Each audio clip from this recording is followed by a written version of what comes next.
Shalom, this is Pastor Jim with Word Pictures in Ancient Hebrew. Thank you for joining me once again as we look at Old Testament Hebrew words and transpose them using Paleo and Ancient Hebrew into pictograph form, thereby finding their functional meanings. Today we want to look at a very familiar portion of Scripture found in the book of Ephesians. The Apostle Paul speaks to us of spiritual warfare. He writes these words in chapter 6.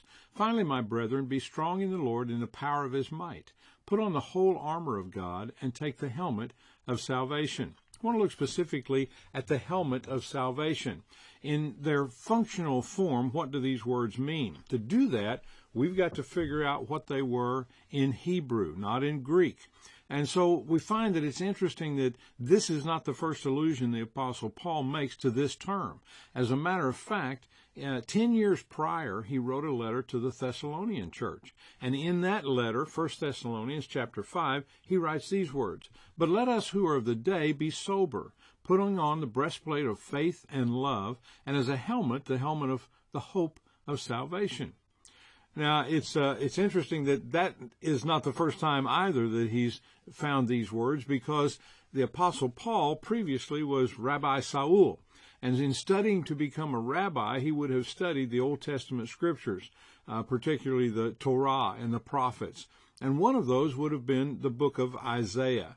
And in the book of Isaiah, chapter 59, we find these words where the Lord is explaining through Isaiah the one that he wants to send to bring salvation, to bring deliverance to his people. He says this, "Therefore his own arm brought salvation for him, and his own righteousness, it sustained him.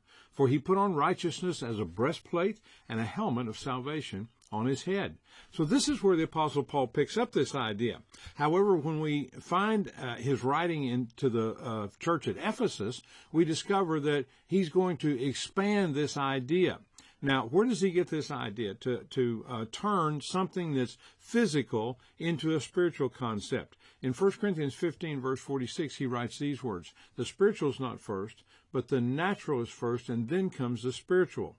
So it stands to reason that as he is incarcerated and he is in the presence of a Roman guard all the time, that he's looking at this armament and this clothing of this guard, and that he begins to put together what Isaiah said about a breastplate and a helmet, and he starts to say, I think there's something there that we can learn spiritually. And he expands on that because back in Ephesians chapter 6, he says, put on the whole armor of God.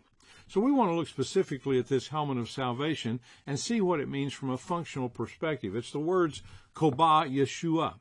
And Yeshua, as Marla Jean has already explained, means, "Behold, see how an arm shall separate or deliver us by a nail."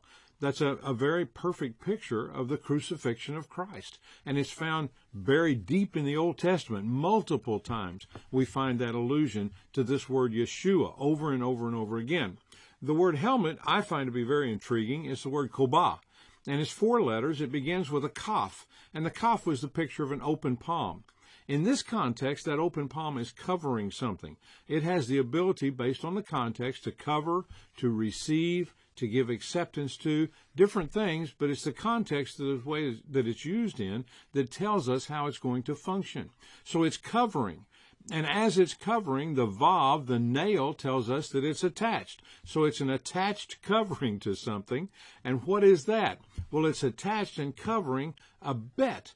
A bet is a house. It's somewhere where something is contained inside of this. In this particular case, it turns out to be our head. The house is the head. How do we know that? The ayin explains that to us, because the ayin is a picture of an eye, and it speaks of the idea of knowledge or understanding. So the helmet, the kobah, is the covering that's attached to the house of our understanding. What a beautiful picture. A child could understand that if they simply knew what the pictographs meant and what the context was in which they were used. Well, I trust that this will help your understanding of the helmet of salvation. Listen, don't leave home without it. It's an integral part of our spiritual wardrobe. Until next time, this is Pastor Jim. Shalom.